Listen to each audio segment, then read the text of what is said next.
Assalamualaikum warahmatullahi wabarakatuh. Salam semangat anak-anak.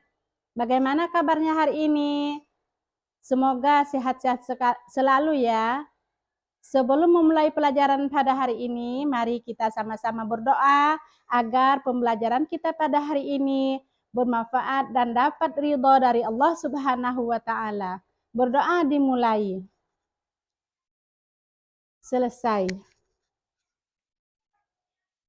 Untuk pembelajaran kita pada hari ini yaitu mata pelajaran Al-Quran Hadis dengan materi pengertian hukum nun sukun dan tanwin. Tujuan pembelajaran kita pada hari ini adalah yang pertama, siswa dapat mengenal dan membedakan hukum bacaan izhar. Yang kedua, siswa dapat membaca Al-Quran yang mengandung bacaan izhar. Yang ketiga, siswa dapat menunjukkan sikap teliti dan cinta Al-Quran. Selanjutnya kita akan mengenal materi kita pada hari ini yaitu pengertian hukum nun sukun dan tanwin.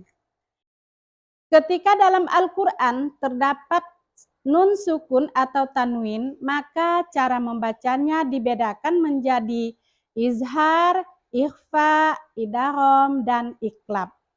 Jadi kali ini kita fokus pada satu materi saja yaitu fokus pada hukum bacaan izhar. Satu, hukum bacaan izhar. Jadi pengertian izhar adalah jelas atau nyata. Jika nun sukun atau tanwin bertemu dengan salah satu huruf izhar, maka harus dibaca jelas dan terang. Huruf izhar ada 6 yaitu alif atau hamzah, ha, kha, ain, roin, dan ha. Selanjutnya kita mengenal contoh-contoh dari bacaan izhar tersebut. Contoh bacaan izhar adalah yang pertama nun sukun bertemu dengan alif atau hamzah, yaitu man amana. Di mana bunyi nun sukunnya jelas dibunyikan. Kemudian yang kedua, nun sukun bertemu dengan huruf ha. Yang contohnya aliman hakimun. Aliman hakimun. Kemudian contoh ketiga yaitu nun sukun bertemu dengan huruf kha. Yaitu contohnya min khauf. Jadi ibu ulangi, min khauf. Di sini jelas terlihat nun sukun bertemu dengan huruf kha. Maka nun sukunnya dibaca jelas. Kemudian yang keempat yaitu nun sukun bertemu dengan huruf ain. Ya, nun sukun bertemu dengan huruf ain. Contohnya an'amta. Ibu ulangi, an'amta. Yang selanjutnya yaitu nun sukun bertemu dengan huruf roin. Jadi contoh dari nun sukun bertemu dengan huruf roin di sini adalah min rilin. Min rilin. Jadi nunnya itu jelas dibunyikan. Jadi min rilin. Yang terakhir yaitu huruf H. Ya, huruf H. Contohnya anharun.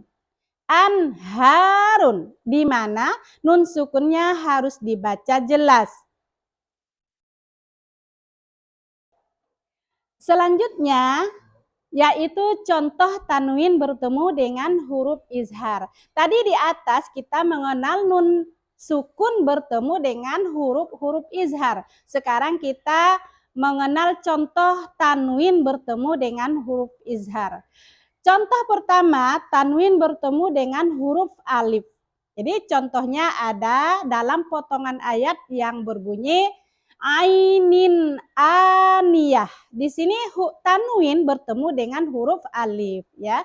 Ainin aniyah. Kemudian pada contoh berikutnya tanwin bertemu dengan huruf ha. Ya, tanwin bertemu dengan huruf ha. Contohnya yaitu dalam potongan ayat alimun hakimun. Alimun di situ ada tanda tanwin bertemu dengan huruf ha. Kemudian tanwin bertemu dengan huruf ain. Contohnya adalah jannatin aliyah. Jannatin aliyah. Di sini ada tanwin bertemu dengan huruf ain. Kemudian contoh berikutnya yaitu alimun ghafur. Nah, di situ ada tanwin bertemu dengan huruf roin. Selanjutnya, ambil contoh yang berikutnya yaitu tanwin bertemu dengan huruf H. Jadi huruf H, contohnya kitabin had. Jadi tanwin bertemu dengan huruf H. Di situ harus dibaca jelas dan terang sesuai dengan pengertian daripada izhar tadi tersebut. Kesimpulan dari materi kita pada hari ini yaitu dalam ilmu tajwid, nun sukun dan tanwin memiliki hukum bacaan tersendiri ketika bertemu dengan huruf-huruf tertentu. Jadi hukum bacaan tersebut bertujuan untuk menjaga keindahan dan ketepatan dalam membaca Al-Quran sesuai dengan kaidah-kaidah ilmu tajwid. Nah, itulah kesimpulan materi kita pada hari ini. Semoga dapat dipahami dan dapat dipraktekkan dalam membaca Al-Quran sehari-hari. Sampai di sini untuk pertemuan kita pada hari ini. Dan harapan Ibu semoga dapat dipraktekkan dan dapat diamalkan. Dan Ibu akhiri dengan wabillahi taufik wal hidayah. Assalamualaikum warahmatullahi wabarakatuh.